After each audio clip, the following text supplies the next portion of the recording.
The women in Johnny's orbit were obsessed with him. He seemed to be like a drug. They couldn't break the addiction. He would make a point of singling one out and love bombing them nearly to make them feel $1 million, and they're just swooning at this Johnny Creswell. He loved it. You know, he was the centre of attention. He was almost like a magician with women. He was seen as, you know, a bit of a rock star. I mean, he was bone and flesh arrogance. The ego in him was probably just, I can have all these women and they just love me and I can do whatever I want to them. That is a bad way to be. He was very charming in the beginning, and then all of a sudden, in a flash of anger, changed. You know, the mask slipped. He is now in my face. Who the F are you? Who the F do you think you are? It was there in his eyes. He was ready to get physical. Johnny was flattering. He flattered, he groomed. Like, he's screaming and roaring, and she was petrified. She's made Johnny angry. How dare she? He told her he was going to kill her, and she believed 100% she was going to die that night. Somebody that can go to that stage of violence with their partner, the person they love, they're going to murder somebody. Johnny was certainly not the twinkling star that everybody was portraying him to be.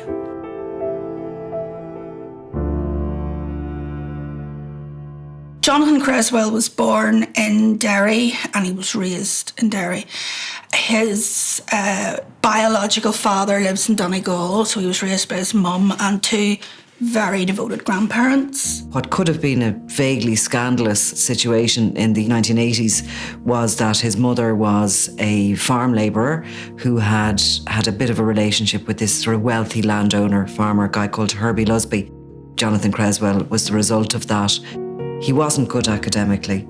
He made up for that on horseback, and as a very young child was kind of picked and plucked for greatness and rode champions and was given the best of everything, and certainly forged out a career path from a very young age. There was an arrogance there, though, in the sense that nobody would maybe get an awkward young horse and you would have had to, can't get that one calmed at all. Well, you work with it and you calm it and you work until it wants to do the things. Johnny had a different attitude. Johnny was quite aggressive. He was never scared. He was good at show jumping. He would later become really good at hunting. I suppose the skill of it is to hang on for dear life. A lot of people say he sat awkwardly in the saddle. He wasn't necessarily a total natural when it came to that. But what he lacked in the gait, he was able to make up for by his determination and his grit, and he never fell off the horse. He's getting more confident. He was attending the local riding club, pony club events, very much making his mark. Very charming, very charismatic, very winning. The interesting thing about Jonathan Creswell was at the peak of his powers, he was still only a very young man. He was only in really his late teens, early 20s. He was almost like a magician with women. He was able to charm women who were older than him. Women who were younger than him were fascinated by him and followed him round. And those of his own age and thereabouts seemed to be just head over heels in love with him. He was seen as, you know, a bit of a rock star.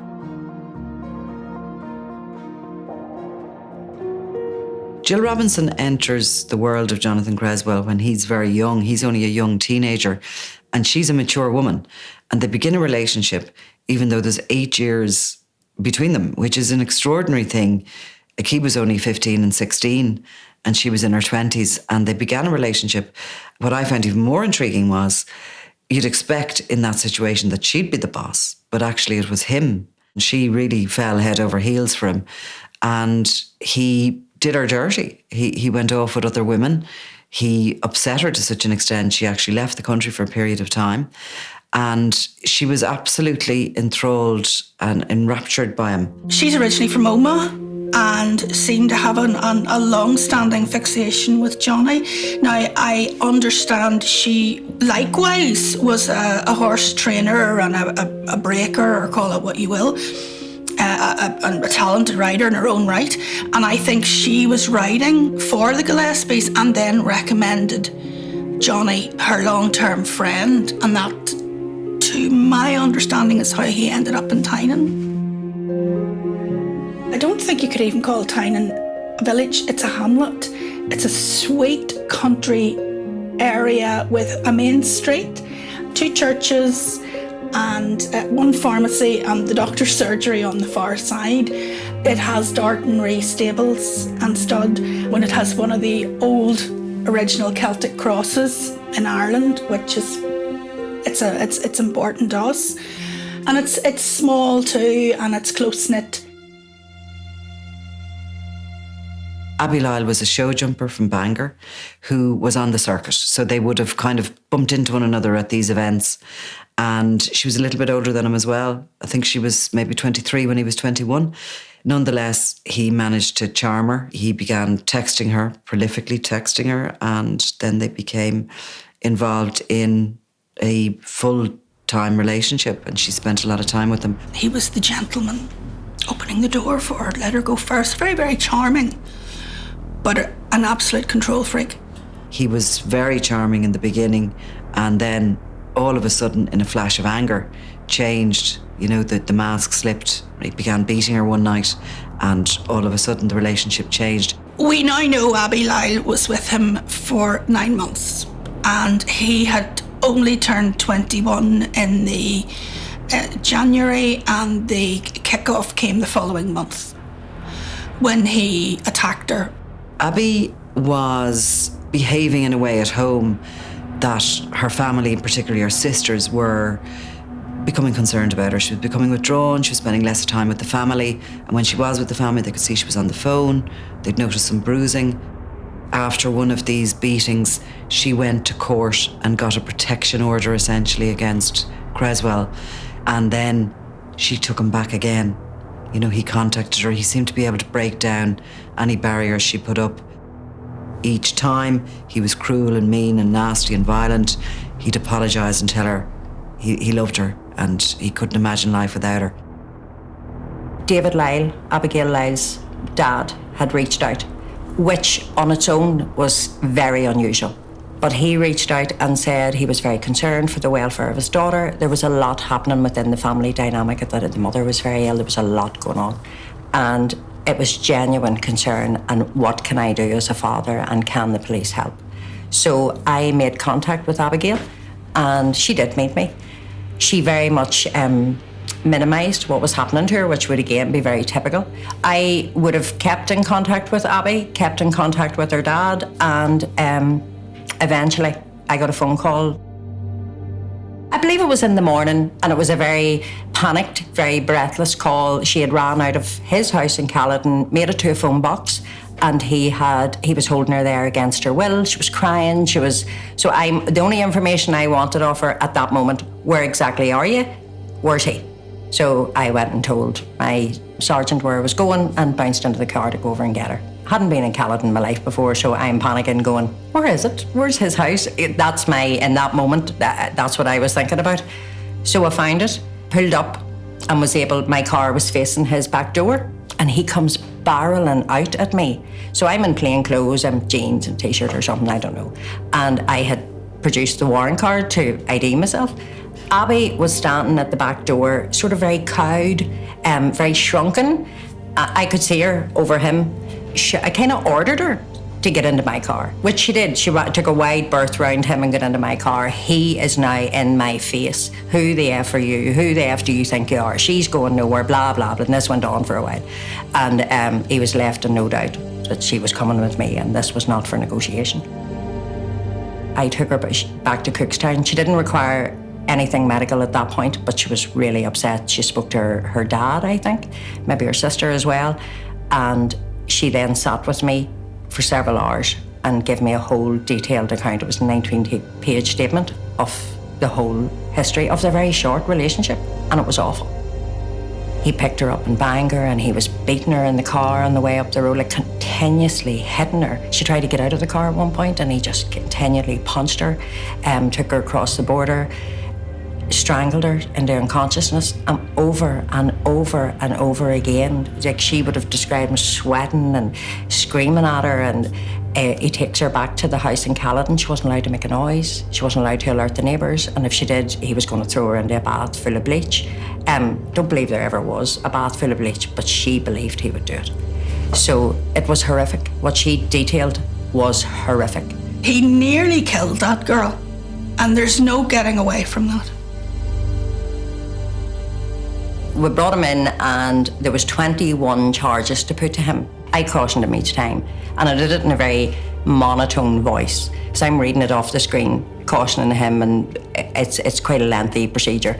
And it did go on some time, and out of the corner of my eye, I'm looking at him, and he got it, and I knew he got it in that moment. And I could see the panic starting to well up on him, and he understood he wasn't going home. He understood for the first time in his life he was going to be kept in a police station. And he literally fell to pieces. He literally had a full-scale panic attack in the custody suite. It was the first time, I believe, he had ever been held accountable for anything in his life.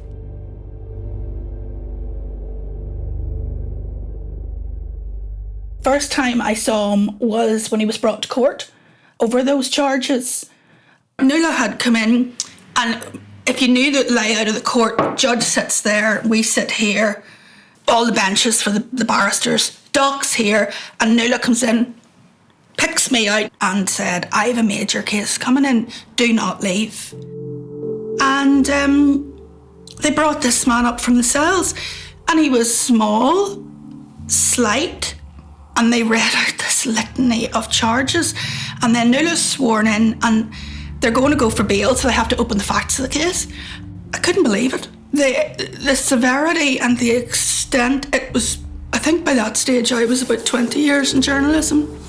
I don't recall ever hearing a case to that extent, certainly not at the opening stage. And all the while, he is sitting in the dock, cutting quite a tiny, pathetic figure, going, you know, like a child that's been caught out. And they're going, you know, you're sort of saying, did you take the last sweet? And they're going, not me. And you know, rightly they are, because they're holding the wrapper. And he was sitting there, and then every so often, you know, the big tears. And I thought, what's good? None of it made sense, but that didn't mean it wasn't true. He's jailed for 6 months, does 3, returns to Tynan, picks up where he left off, picks up his behaviour where he left off, and that was just a wee blip. 2009 was when he was also with Abby, and he had, in the later part of that year, begun a relationship with Christina. What you have is a number of women around. Now, the ego in him was probably just, I can have all these women and they just love me, and I can do whatever I want to them. And that's a bad way to be. That is a bad way to be. Christina worked at the stables. They start work in stables in and around 12, Saturday work and stuff like that there. It's hard graft, but it's great experience, and there's nothing unusual about that. From a very early age, Christina had come in contact with Jonathan Creswell, and she is very quickly besotted. She's still at school.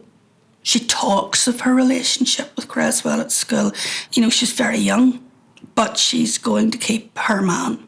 Even when Johnny was in jail, his car was parked outside her family home. And a short time after he's released, she moves in with him. She's still at school. And then they work together. Christina has 2 sisters, both younger. The middle sister not so driven by horses. Katie mad. Katie was mad for horses. She lived in Tynan. Her house at that time almost backed on to the local stable yard. And like a lot of girls, she was just mesmerised by the horses. Katie was a bit of a firecracker. She was very lively, very mischievous, and a terrible giggle that could set anybody off. She threw herself in and had no fear of getting mucked up or whatever it took to do the work with the animals, all knowing that what she's doing is for the benefit of the animal and building her experience with them. And she was very gifted with horses and animals. And Johnny sets his sights, obviously, we now know, on Katie and begins this control. Johnny was flattering. He flattered, he groomed. He definitely groomed women, not just the people he was after. You could see him working his moves whenever he would start. It all started with being so well-mannered and respectful, standing back, holding the door, doing various things like this. Slightly different with younger girls. His trick there was to try to make them his favourite. He would have them vying against each other, and he was funny, and he would treat them to things, and he would make a point of singling one out and love bombing them nearly to make them feel $1 million, and they're just swooning at this Johnny Creswell. The women in Johnny's orbit were obsessed with him, not the other way round, because Johnny could only care about himself. He seemed to be like a drug. They couldn't break the addiction. Him and Christina moved to Donegal to his biological father's place, and he's running a stable of his own, and it was hard going. And it is hard going. You know, you cannot pay stable hands in your first year. It's hard, mucky, real early morning, late night graft. And there was only the two of them, so it was going to be difficult, and along the way Christina becomes pregnant, so it wasn't going to be easy. But at this point Katie is 16 and is told, you're going to Donegal. Now, they couldn't pay her, she couldn't drive, underage. She is sent down to do heavy grafting and help out, because it was just she didn't really get a choice. Johnny's treatment of her was abysmal. And she was lonely, she missed her friends. And I know of two friends, one who had just got her driving test in Armagh. And Katie had rung them saying, I really want to go home, I can't get home. And in her wee R-plates, drives up to Donegal, and they had her in the car. They just said, leave everything, come out. And they had her in the car. And it was night time, and they're driving down the laneway to get out, and he just stepped out of the dark, opened the front door, said, inside, Katie, and bring your friends in too. And they were marched in, and he said, now, Katie, what exactly were you doing? Oh, I just wanted to see my friends, Johnny. And he said, well, you have an early start tomorrow, and you told us you were tired. So you need to get to bed and thank your friends for coming the whole way up, but they won't be taking you home, there's no call. And en route, she repeats it, and they leave. So Katie in total had, I think, 18 hospital admissions over a period of time.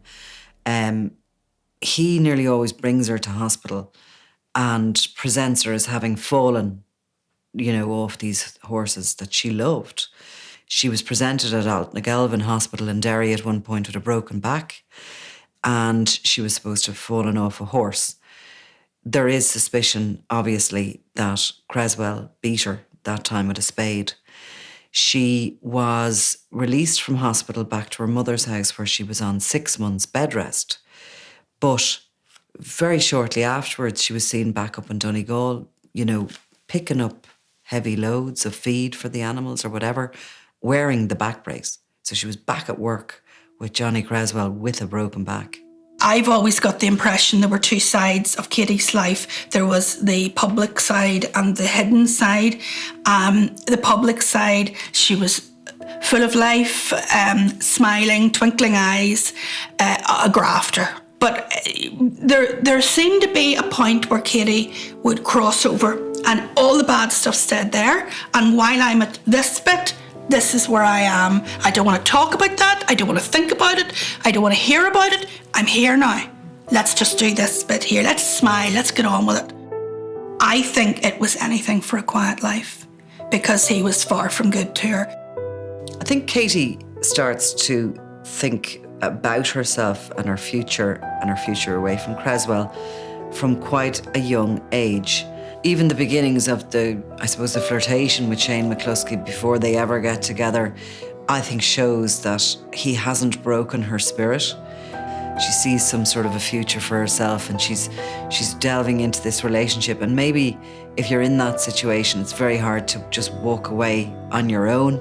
Maybe, if you end up in a nice, good relationship, it's easier to make that leap. And I think really that's what she was trying to do. They didn't talk to each other when Johnny was about, and she didn't want him about the yard because Johnny wouldn't have it for a start. But she'd have got the blame for that. But she's 21. Is she wanting to break free? She's thinking more for herself. She's thinking, this is not my setup anymore. I'm not maybe going to put up with this anymore. Katie has developed this nice, lovely relationship with Shane McCluskey, and she really fancies him and he really fancies her, as young people do. And she gets a night away from Johnny Creswell. She goes down to see her mother, actually, who's living in Middleton at this point. And while she's there, Shane comes and sneaks in the window, of the house. And her mother never knows he's there, and he stays the night. And he leaves the next morning before anybody hears him. And she had actually told him, go home the back roads, whichever way that would be. And apparently he didn't. He went home his usual route and was seen. The individual who saw him was suspicious and contacted Johnny. And Johnny goes, where would he be going? Katie. And he bombards her with texts. Where are you? What are you doing? And it wasn't a ring job. It was constant ringing. And if she didn't answer, the abuse started. He's ringing. And Katie has to form a defence. And she starts texting him frantically, telling him, you can't tell anyone you stayed here. You can't tell Johnny you stayed here. Make sure you say you stayed at home. Shane is like, do we have to lie? Why do we have to lie about this? But Katie's adamant that there's no way they can tell the truth about this, and Johnny is not to know. The panic, even rereading those texts when they were read out in court and you made your notes. Oh, the child was terrified.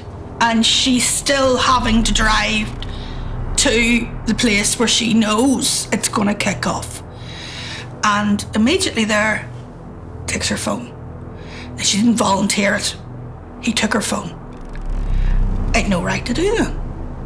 And he's scanning. She deleted everything. And as the day goes on, things get really, really dark. For the next 6 hours, he's driving her around and she can't get out of the car. Same as he did with Abby. She can't get out. He's got her phone. She's got nothing. Together they travel first to Jill Robinson's yard, where it's later claimed she was trampled by a horse called Nelson. And then he drives her across the border into Donegal. And he's interrogating her. They stop. She's pulled out of the car. He claims that they had sex twice. He made out that's what Katie wanted. That's where the main damage was done. They get back to Derry that night, around midnight, and they go into that little house in Courtnessy Meadows. And from then on, things are just so unusual. Rose De Montmorency Wright, who is staying in the house full time and sleeping in a room with Katie. But that night, Rose says she slept on the couch downstairs in the living room, which she said she often did. She would later tell police that when they came in, that she spoke to Katie. Katie was in good form, went up to bed. The following morning, what we do know is that Christina wakes up at about 4 a.m. She says she gets up and she goes to find that Johnny Creswell is in bed asleep with her younger sister, Katie. She just goes out to work. Rose De Montmorency Wright will also claim that she that morning brought tea up to Johnny and to Katie, that Katie was in good form, was talking about going to work. Rose leaves for work. She takes Johnny's car. The car that he has driven Katie about in the night before. Clearly, there was scientific evidence in that car of what happened on some level. And Johnny is seen leaving the house with the children. At about 8 o'clock, he drives over to his mother's house, which is about a 10-minute drive away, drops the children off. On his way back, he makes a phone call to Hayley Robb, and he keeps her on the phone until he arrives back at the house at Gortnessy Meadows. She's on the phone to him when he goes in and claims to discover Katie Simpson hanging from the banisters in the stair. He keeps her on the phone, tells her to ring the ambulance, says he's found Katie hanging. He claims he takes her down, he tries to revive her, and that ultimately he carries her out to the car and, instead of waiting for an ambulance to come to the house, makes his way towards Altnagelvin Hospital. When the ambulance meets him on the road, he had been, well, certainly the operator believed that she was talking him through CPR. He was counting out on the side of the road trying to revive Katie, but the police would later discover that actually while he was supposed to be doing that, he was actually putting Katie's phone onto airplane mode, so it couldn't be tracked. He meets the ambulance on the side of the road. They take Katie, order him to follow them to the hospital. He follows them for a minute and then does a U-ey and goes back to Gortnessy Meadows where he meets Hayley Robb. At that point, he goes into the house, goes upstairs. He tells Hayley he's taking a shower, a cold shower, and he tells her to take his clothes and to put them into the boot of her car. He wants her to wash them. So he takes a cold shower, changes his top, comes back out, and they drive together to the hospital. I got a phone call. I was in work on the Monday, and it was still the pandemic, so we were only working in little bits at a time in person. And it was one of the first days I was back in court, and my phone flashed up, and I said, "Oh flip, I can't talk." Got off the phone, and it rang again. I had something's wrong, and I didn't expect it to be this. And I went out, a very, very emotional phone call, said, "Katie's in hospital," and oh my God, what's happened? Thinking an accident. She's supposed to have hanged herself, but we don't believe a word of it. Katie's in the hospital. They've managed to get her heart beating again in the ambulance on the way in, but it's not a good prognosis for her.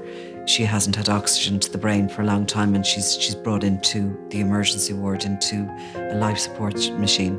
A lot of people didn't from the beginning. They couldn't add up that Katie Simpson could have attempted suicide at all. The narrative was suicide. She died as a result of the hanging attempt, which Creswell rescued her from, and only he rescued her. They wouldn't have got those extra 6 days or so with her. It was Katie had made a decision to end her life. Whatever was going on, it was support Johnny at all costs, because my goodness, he's in shock. He found her. I don't actually think I came across anybody who totally believed that story, except probably the girls around Creswell. And there was a lot of people knocking on the door of the PSNI and trying to get them to see where the holes were. And it took a long time for them to eventually, to actually launch a proper investigation into this. And it was then that we were chatting, and they said, "There's something's not right." Why would, and all the whys and hows, and Katie would have made some kind of contact or whatever. And they then said, "And that man her sister's with, something not right about the way he gets on." And then she just goes, "You might have heard of him. He once threatened to drown his partner in a bath of bleach." I said, "Johnny Creswell?" "Yes." "Oh," I said, "right. Thanks, that makes sense." So the next morning I phoned Strand Road, and I got a very nice officer who said, "And what can you tell us?" and took me through what I could. And I said, "What I'm trying to get to you is this man has a propensity for strangulation. He has a previous conviction." I took them through the whole thing. It took them through the timings, the years, because it was all still crystal clear in my head as one of the worst cases I'd covered before. And they said, "Get somebody to ring me." They're not coming back to me. What am I doing wrong? Rang again as the days went along. It was, yes, Tanya, what is it now? Then they were getting quite fed up. And I said to them, why are you not doing something about this? I said, if this child doesn't make it, you could be looking at murder. And he said I was over-dramatising. And I just thought, I'm getting nowhere here.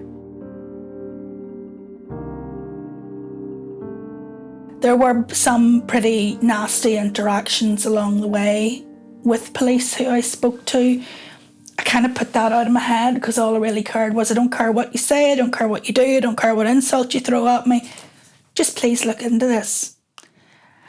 But nobody was doing anything. And then overnight, Saturday to Sunday in the early hours of the 9th, Katie passed away.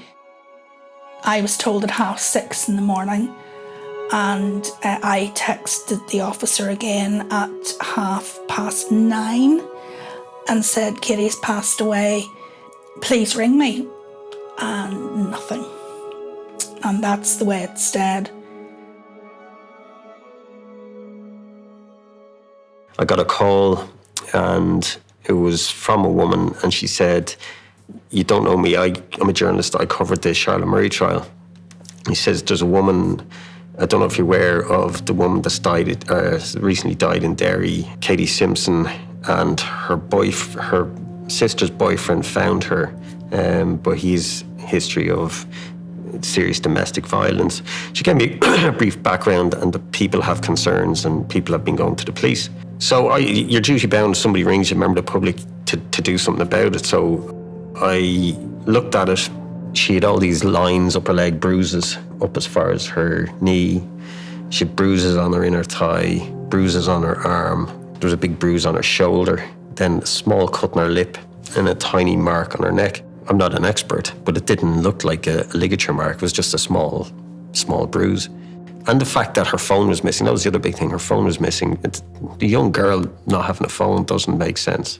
This is what it's all about, answering the questions. Where's her phone? How did she hang herself? How did he get her down? Why are the girls talking about the bruises? We need to prove that she didn't hang herself. This is the provable lie we need. We need to look at this. Before, it was all leading up, and my concern was he's a fucking dangerous guy. No matter what, he's a dangerous guy. And we need to get him arrested quickly. But we also had to do this investigation. We couldn't talk to people. So everything was done in the office with cell site analysis, call data, CCTV, ANPR, analysing the body cam, because when he went to the ambulance and stopped by the ambulance, police came there, got body cam in the hospital. And the one thing before we arrested him, what is he saying has happened? So every bit of interaction he had with police, how is he saying she was hanging? And this is something we had to know before going in. The idea was to hit the house extremely early in the morning, one, to make sure he was there, to all the women, police called to Hayley's house, Jill's house, Rose's house in England, get Christina away for a specialist interview, get Creswell arrested.